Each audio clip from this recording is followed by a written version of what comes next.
کیا ظاہری معنی اس کا معلوم ہے کیا ہے؟ اللہ یستہزئ بہم ویمدہم فی طغیانہم یعمہون.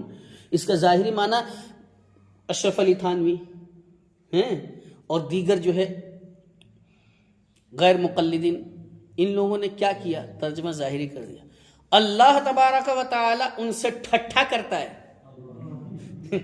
ہو گئے کافر، گئے اسلام سے خارج ہو گئے میاں. تو یہ قرآن استہزاء یستہزئ استہزاء، اس کا معنی ہوتا ہے دل لگی کرنا، مذاق کرنا، ٹھٹھا کرنا. تو اعلیٰ حضرت رضی اللہ تعالی، اعلیٰ حضرت تو اعلیٰ حضرت بولو سبحان اللہ.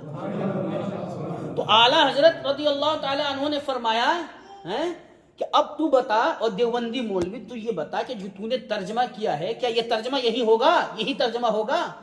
نہیں، ہم نے لغوی معنی کیا. تو لغوی معنی ہر جگہ استعمال کیا جاتا ہے. کبھی لغوی معنی استعمال ہوتا ہے، کبھی اصطلاحی معنی استعمال ہوتا ہے. جو تو نے کیے وہ گیا تو کام سے. ہاں، اللہ ہنسی مذاق سے پاک ہے کہ نہیں ہے؟ تو پاک ہے، تو پھر تو نے ترجمہ کیوں کیا؟ کہ نہیں یہ لغوی معنی. ارے لغوی معنی ہے لیکن لغوی معنی یہاں استعمال نہیں ہوگا، اصطلاحی معنی استعمال ہوگا. اور تفاسیر میں کیا فرمایا علماء نے وہ دیکھ کر ترجمہ کیا جائے گا.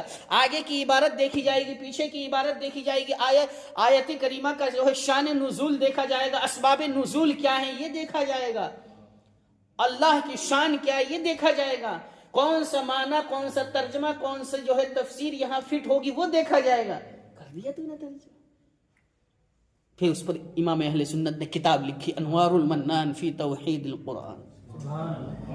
پھر اہل ایمان کی جو ہے حفاظت فرمائی آپ نے، سنیوں کے ایمان و عقیدے کی حفاظت فرمائی، اور آپ نے لکھا کنز الایمان فی ترجمۃ القرآن.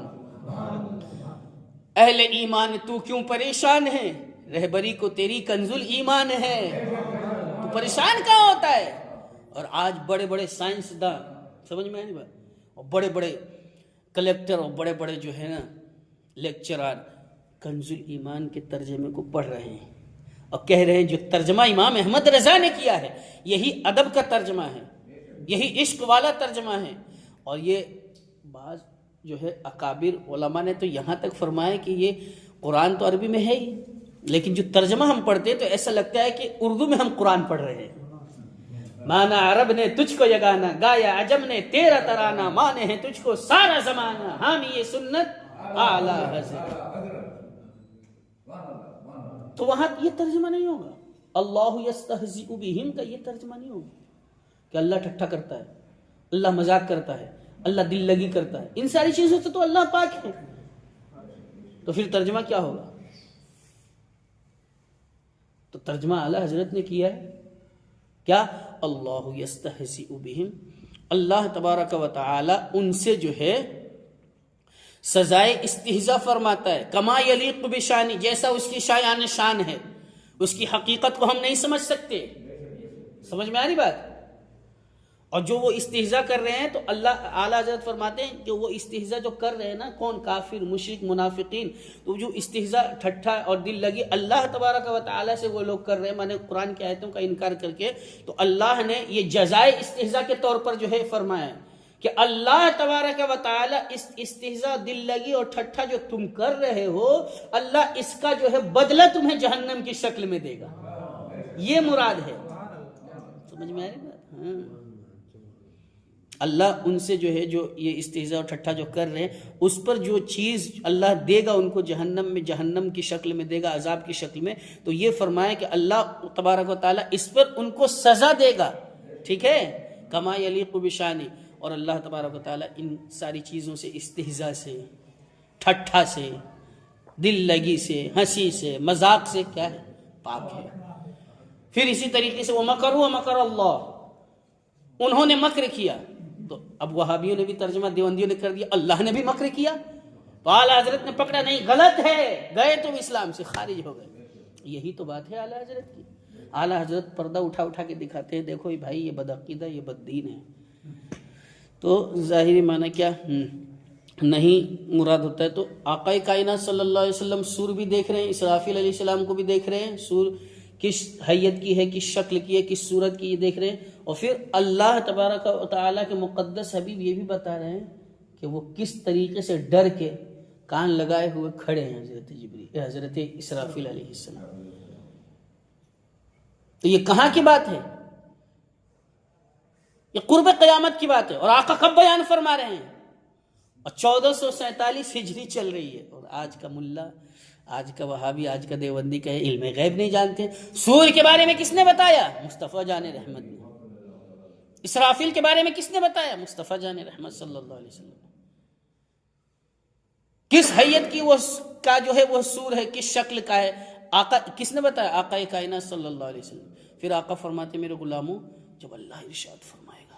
اور یہ بھی کون بتا رہا ہے؟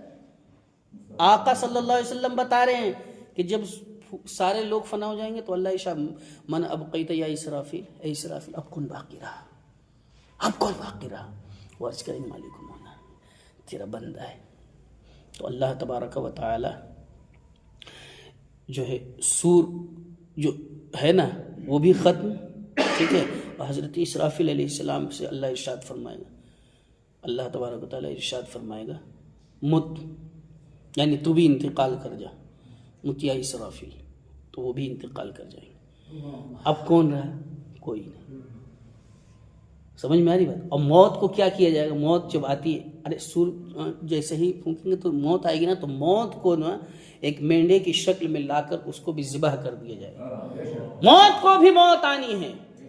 کل شیء ہالک الا وجہہ، ہر شے فانی ہے، ہر شے ہلاک ہونے والی مگر تیرے رب کی ذات، وہ اس کے لیے کوئی فنا نہیں ہے، اس کے لیے بقا ہی بقا ہے، دوام ہی دوام ہے، ازلی ہے، ابدی ہے، ہمیشہ سے ہمیشہ رہے گا. سمجھ میں آئی گا؟ آل مائٹی ہے، آل ہیئرنگ ہے، آل سینگ ہے، آل نوئنگ ہے، آل پاورفل ہے، صمد ہے، بے نیاز ہے. سمجھ میں آ رہی بات؟ کسی کا محتاج نہیں.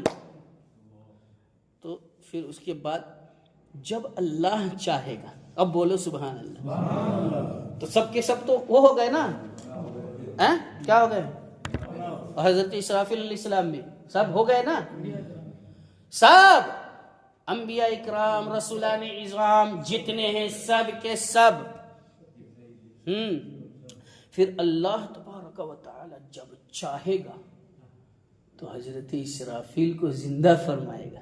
بولو سبحان اللہ. اب آقا کائنات صلی اللہ علیہ وسلم ارشاد فرماتے میرے غلاموں، اور پھر اللہ حکم دے گا اے اسرافیل پھر دوبارہ سور پھونکیے. بولو سبحان اللہ. جب دوبارہ سور پھونکیں گے تو سب کے سب اپنی اپنی قبروں سے اٹھ کر میدان محشر میں آئیں گے. اب سنو، آقا کائنات صلی اللہ علیہ وسلم ارشاد فرماتے سب سے پہلے میں اپنی قبر سے اٹھوں گا. میری قبر شک ہوگی، میری قبر پھٹے گی، اور میں اس شان سے اٹھوں گا کہ ایک طرف داہنی جانب صدیق اکبر ہوں گے اور بائیں جانب فاروق اعظم ہوں گے.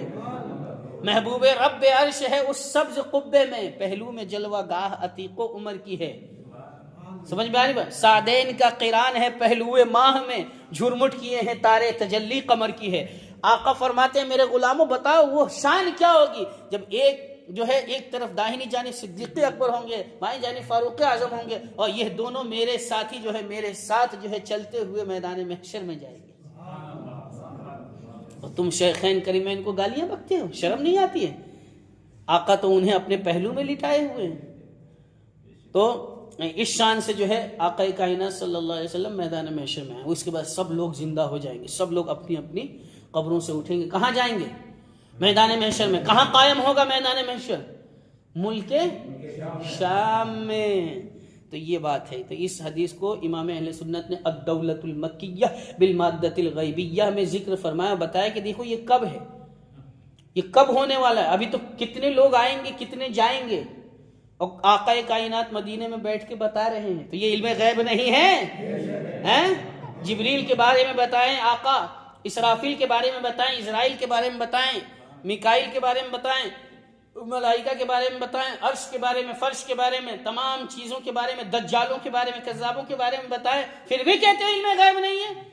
اور ساتوں آسمان کے پر بیت المعمور، بیت المقدس، بیت المعمور، بیت المقدس سے ساتوں آسمان کے بعد بیت المعمور، اس کے بعد جو ہے عرش معلی، سدرۃ المنتہی، عرش معلی، مقام قاب قوسین، مقام دنا فتدلی، پھر مقام ادنا، پھر قرب خاص میں پہنچ جائیں، اللہ کا دیدار کریں، پھر بھی کہتے ہیں علم غیب نہیں ہے۔ عقیدہ یہ لو، اور کوئی غیب کیا تم سے نہیں ہو بھلا، جب نہ خدا ہی چھپا تم پہ کروڑوں۔